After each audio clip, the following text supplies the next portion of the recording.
escrow account కోసం నేను గడ్కరీ గారు కన్విన్స్ చేసి ఆయన ఏమంటాడు దీన్ని ఫోర్క్లోజ్ చేసి రీటెండర్ పెడతా అంటే నేను చెప్పిన సాబ్ ఐజాయితో 2 साल लगता टेंडर लगने के वाले ये फोरक्लोज లేకనా అదేవిధంగా హైదరాబాద్ విజయవాడ కూడా జిఎంఆర్ది ఫోర్క్లోజ్ చేసి నేను టెండర్ పెడతా అంటే నేను అప్పుడు చెప్పిన మీరు కంపెన్సేషన్ ఇచ్చి క్లోజ్ చేయండి ఆ తర్వాత ఎన్హెచ్ఏ టోల్ కలెక్ట్ చేసుకోండి 6 లేన్ చేయాలంటే ఏంటంటే ఎంఐఏ డిపిఆర్ ఇచ్చిండు 4th మంత్లో డిపిఆర్ టెండర్ అయిపోయింది వారి రిపోర్ట్ ఇచ్చినాక 4th మంత్లో 6 లేన్గా స్టార్ట్ చేపిస్తారు సార్ ఇవన్నీ చెప్పాలంటే నేను ఒక పార్లమెంట్ సభ్యునిగా నాకున్న అక్కడున్న పరిచయాలతో చేసుకొచ్చిన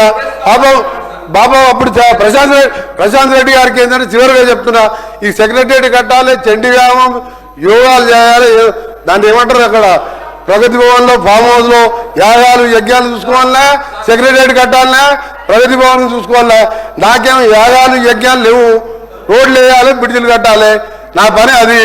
వారి పని అది అందుకని మీరు మళ్ళీ వేరే ఫామ్లో రమ్మండి సార్ అన్ని మాట్లాడదాం